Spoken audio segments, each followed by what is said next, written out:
La escultura a lo largo del siglo XIX carece del carácter rupturista que alcanza en esos momentos la pintura. Por el contrario, la escultura se halla todavía excesivamente mediatizada y limitada por el peso de la tradición, por la inercia de los encargos y por la naturaleza de estos, casi siempre dedicados a realzar la figura de personajes vinculados al mundo del ejército, de la política o de las artes. Aún no se ha dado, por tanto, ese impulso de liberalización de su lenguaje, como se había producido en pintura, especialmente con el movimiento romántico, y habrá que esperar a la figura de Auguste Rodin para que se produzca esa renovación en el lenguaje.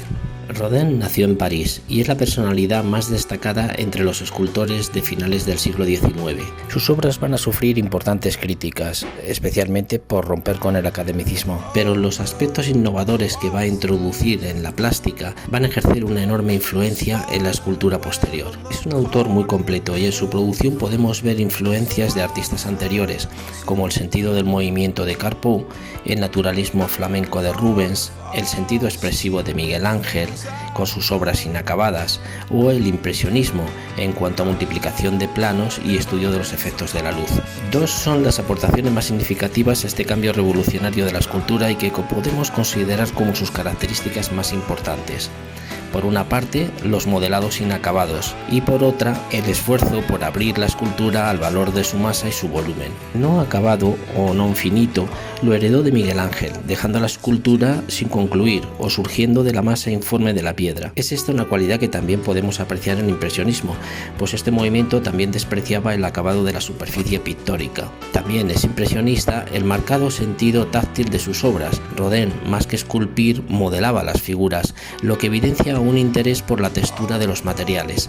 La rugosidad de la superficie invita a ser tocada, igual que los cuadros de este estilo. Con ello, Rodin, igual que lo hacía Miguel Ángel con su non finito, lo que gana es expresividad en todas sus piezas. Consigue así, a través del modelado, que la figura emerja del bloque y ser mucho más expresiva. Además, son monumentales, fuertes, física y espiritualmente. Su otra característica es que a sus obras logra darles una diversidad de puntos de vista que enriquece la escultura, transmitiendo en cada plano de visión una percepción distinta de la figura, multiplicando y diversificando su expresividad. Con esta percepción múltiple consigue romper con la escultura tradicional, que estaba definida por líneas cerradas y estructura uniforme, liberándola así de la masa y del volumen. Para ello utilizará diversas técnicas tan variadas como los forzados contrapostos o descuidar los contornos que parecen difuminarse en el espacio, al mismo tiempo que va a utilizar unos fuertes contrastes entre luces y sombras. Sus esculturas tienen muy trabajada, por tanto, la superficie mediante pequeños planos fragmentados, porque buscaba los efectos de contrastes de luces y sombras que propiciaban la sensación de algo cambiante según la luz. En su obra El beso podemos ver la influencia de otro de sus grandes maestros, Bernini, quien está detrás de la multiplicidad de puntos de vista que ofrece esta obra. Frente a la académica frontalidad, los amantes pueden ser contemplados desde diferentes ángulos sin que haya uno preferencial. Esta obra fue concebida como parte integrante del conjunto escultórico que le encargaron para el Museo de Bellas Artes Decorativas, las llamadas Puertas del Infierno, pero que no pudo terminar por la grandiosidad del proyecto, como ya veremos. De este conjunto extrajo grupos o figuras como piezas independientes, como sería también el caso del Pensador. En el beso, el uso simultáneo de diferentes acabados de la materia fue lo que le permitió obtener superficies con calidades táctiles tan opuestas como la suavidad y la rugosidad del bloque en el que se asientan. Rodin recibió en 1880 el encargo oficial de realizar una puerta monumental para el futuro Museo de Artes Decorativas de París, que no se llegó a construir. La denominó la Puerta del Infierno, inspirándose en la Divina Comedia de Dante. El Pensador formaría parte de ella y se encontraría en el dintel. La combinación de superficies rugosas y pulidas y la multitud de planos producen un juego cambiante de luces y de sombras que relaciona esta escultura con las preocupaciones pictóricas de los impresionistas. Como pasó con el beso, esta figura pasó a formar parte de una obra independiente. Los burgueses de Calais es un grupo escultórico realizado en bronce.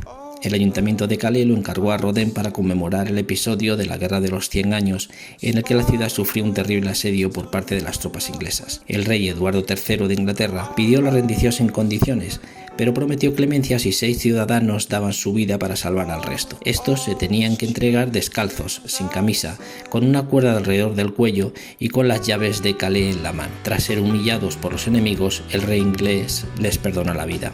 El escultor concibe el momento como un conjunto expresivo en el que los ciudadanos figuran decididos a cumplir esta misión. Los personajes están individualizados. Rodin hizo un estudio psicológico de las reacciones humanas ante esta situación límite: aturdimiento, desesperación, tristeza, orgullo.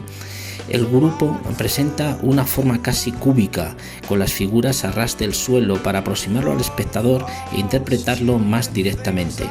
Los ciudadanos muestran una actitud grave, con una emoción contenida, como un séquito fúnebre. La intensidad del momento se presenta con una fuerza extraordinaria. La masa corpórea presenta vacíos y protuberancias y deja de este modo que las figuras se introduzcan en el espacio. Rodin admiraba la fuerza sugestiva de los non finito de Miguel Ángel y optó por la imprecisión de las formas porque le parecía que sugerían más vitalidad. Fue él quien introdujo el modelado con los dedos frente a la técnica de la talla, que confiere rugosidad a las superficies. Esta rugosidad, junto con la multiplicación de planos y el inacabado, proporciona efectos lumínicos. Rodin, por eso, ha sido considerado el escultor del impresionismo y también ha sido catalogado de escultor romántico y simbolista.